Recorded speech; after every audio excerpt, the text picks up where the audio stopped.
제가 말씀드릴 내용은 4차 산업혁명 시대의 학원 교육 이런 내용입니다. 왜 공부해요? 라는 질문을 학생들이 가끔 하죠. 저도 아이들한테 그런 질문을 하거나 또 학부모님들을 상담할 때 이 질문을 던지고 컨설팅을 이어가기도 합니다. 공부를 열심히 해야 좋은 대학을 갈 수가 있어. 좋은 대학을 가야 좋은 직장을 가질 수가 있는 거지. 의사, 변호사, 약사, 간호사, 교사 이런 전문직도 구하기가 쉽고, 그럼 좋은 대학을 가려면 어떻게 해야 될까? 좋은 고등학교로 가는 게 확률이 높겠지. 특목고, 외고 국제고 자사고, 과고 영재고 다 중학교 성적이 중요해. 그러니까 중학교 때부터 영어 수학 공부 잘해야 되겠지. 그런데 중학교 공부를 시작을 하면 남들보다 늦을 수도 있어. 그러니까 초등학교 때부터 공부를 좀 더 해야 될 것 같아. 어때? 초등학교 때 영어 수학 선행이나 심화 정도를 해보는 건 어떨까? 좀 급하신 분은 유치원 때부터 하셔도 됩니다. 이런 식으로 사실 하지 않나요?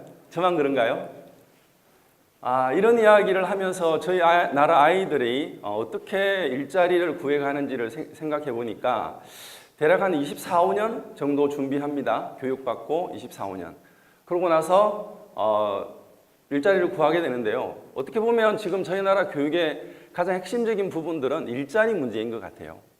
그리고 일자리 문제는 필연적으로 인구 문제와 그 궤를 같이 하고 있습니다. 유엔은 65세 이상의 노령 인구, 노인 인구라고 하죠. 이 인구의 비율이 전체 인구의 7% 이상이 되면 고령화 사회라고 이야기를 합니다. 14% 이상이면 고령 사회, 그리고 20% 이상이면 초고령 사회라고 합니다. 대한민국은 2000년에 고령화 사회가 시작이 되었고요. 2018년으로 예상됐던 고령 사회가 2017년 8월로 앞당겨졌습니다. 그리고 앞으로 한 8년이 지나면 초고령 사회가 진입될 것 같습니다. 쉽게 말해서 인구 5명 중에 1명 이상이 65세 이상의 노인 인구가 될 거라는 것이죠. 이 기간도 좀 더 당겨질 것 같기도 합니다. 작년 저희 나라의 신생아 수를 아시나요? 2016년 저희 나라의 합계 출산율은 1.17명이고요. 태어난 신생아 수는 40만 6천 명입니다. 올해 1월부터 6월까지 태어난 신생아 수는 18만 8천 명이고요. 이 추세대로라고 한다면 2017년 대한민국의 합계 출산율은 1.03명, 전 세계에서 가장 낮은 수준입니다. 태어날 신생아 수는 40만 명 미만이 될 확률이 아주 높습니다. 그러다 보니 우리 가족들한테 가장 중요한 유소년 인구들, 15세 미만의 유소년 인구는 점점 줄어들고 있고요. 고령 인구가 유소년 인구를 앞서기 시작했는데 2016년 11월부터입니다. 취업자 수 증가를 나타내는 그래프와 20대 청년 실업률을 나타내는 그래프는 굉장히 우울한 지표가 된 지 오래되었습니다. 대학 졸업자 수의 변화 추세 그래프와 정년 은퇴자의 그래프를 보시면 특이점을 발견할 수 있으실 겁니다. 대학 졸업자들은 점점 증가하는 추세입니다. 미미하지만. 그런데 정년 은퇴자 수는 오히려 감소하고 있죠. 정년이 연장된 이유 때문입니다. 일자리 문제와 인구 문제, 그리고 4차 산업혁명의 문제를 두고 학원은 어떻게 될까요? 사교육 시장은 어떨까요? 좀 우울하지 않나요? 우리 원장님들이 체감하시는 것 이상의 그다음 변화가 우리 앞에 닥쳐와 있습니다. 그래서 학원의 교육의 문제보다는 학원 경영의 관점에서 좀 풀어보고 싶습니다. 2가지 대안과 1가지 과제를 제시하는 것으로 정리해 봤습니다. 제가 드리는 첫 번째 대안은 학원의 규모를 좀 줄여서 해야 된다고 생각합니다. 다운사이징 전략을 제시합니다. 우리는 누구나 학원을 좀 더 키우고 싶어 하죠. 좀 더 많은 원생을 모집하고 매출을 극대화시켜서 수익을 안정화시켜 보고 싶어 합니다. 여기 와 계신 분들도 다 그럴 거라고 생각을 합니다. 그리고 우리는 준비되어 있죠. 아이들만 오면 그냥 전심전력으로 열정적으로 가르치겠다. 오기만 와봐라. 문제는 애들이 안 오는 겁니다.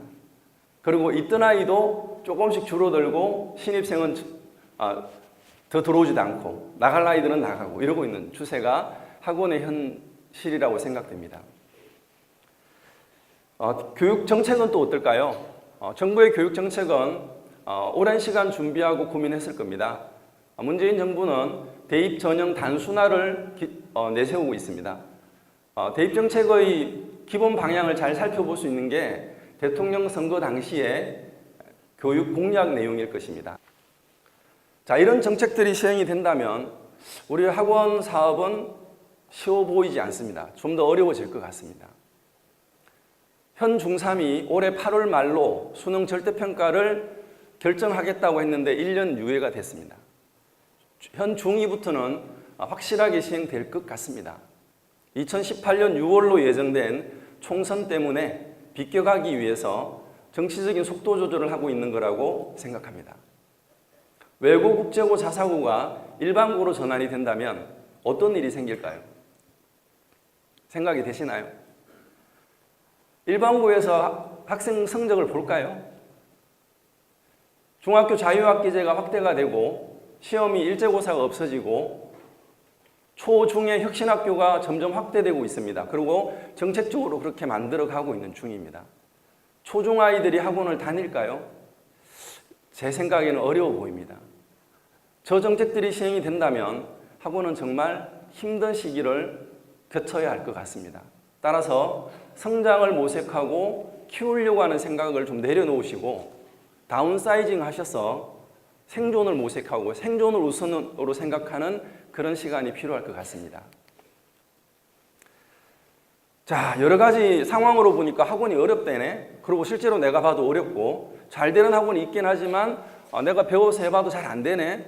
그러면 학원 숫자가 줄어야 정상인데 신기한 거는 이 학원의 숫자가 교섭소 수와 합쳐서 미미하지만 증가하고 있다는 겁니다. 왜일까요?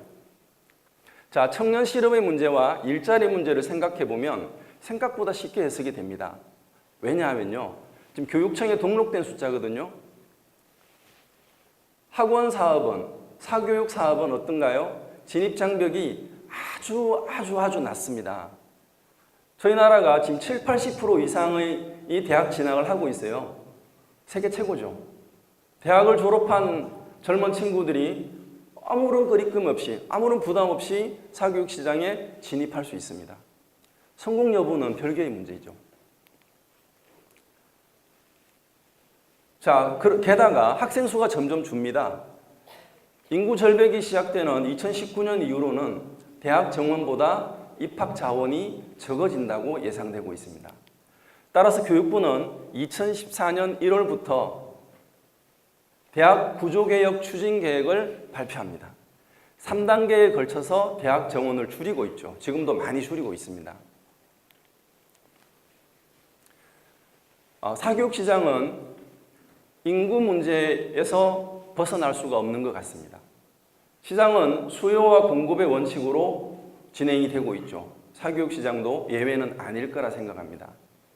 교육 정책보다 더 우선적으로 인구 문제를 이해하셔야 학원 사업, 사교육 사업을 진행하실 때 도움이 될 듯해 보입니다. 인구 문제와 일자리 문제, 그리고 국가 교육 정책의 문제, 그리고 4차 산업혁명의 이야기까지 살펴봤습니다. 다운사이징을 했다고 칩시다. 만약에 내가 우리 학원을 줄였다. 그러면 비용을 최소화하고 학원을 전략적으로 줄였다면 그 다음에 뭘 해야 될까요? 제가 제시하는 두 번째 대안은 올리원 전략입니다. 학원에서 학생들을 가르치다 보면 이것저것 할 게 많고 해줄 게 많아요. 그런데 그러다 보니 분산되고 비용이 더 늘어납니다. 올리원, 핵심 가치를 가지고 내가 정말 잘할 수 있는 것, 우리 학원이 정말 잘할 수 있는 것에 집중할 필요가 있다는 것입니다. 1997년 IMF 위기를 거치면서 저희 나라는 평생 직장이 가능할까에 대한 의문을 갖기 시작을 했고요. 지금은 평생 직장과 평생 직업에 대한 개념이 거의 사라지고 있습니다. 우리 아이들은요, 10개에서 20개 혹은 그 이상의 일자리, 직장이든 직업이든 가져야 된다고 합니다. 한 과목 전공이 아니라 평생 교육이 우선돼야 되는 시대에 접어들었다는 얘기죠. 평균 수명도 점점 늘어나서요. 다음 세대 우리 아이들은 100살, 120살, 150살까지 산다고 합니다. 지금의 평균 기업체 근무 연속 기간이 5.6년에 불과하고요. 30대 이상의 직장인들은 당연히 다음 단계를 준비하는 사람들이 거의 70%에 육박하고 있다고 합니다. 자, 이런 시대에 원장님들은 아이들한테 뭘 가르치고 계시나요?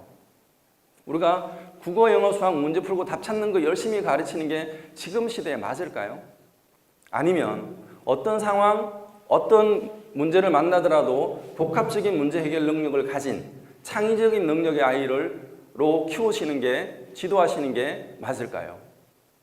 그 답은 자명해 보입니다. 우리는 올리원 정책, 올리원 전략을 가지고 내가 정말 잘 할 수 있는 그 부분에 집중할 필요가 있습니다. 다운사이징 시키고 올리원 전략을 세웠다면 이 아이한테 필요한 것은 수학만 아닌데 영어도 필요하고 비교과도 필요하고 다양한 게 필요한데 내가 다 해줘야 되지 않나? 그 생각을 잠깐 접으시고요. 레버리지라는 단어를 한번 생각해 주시기 바랍니다.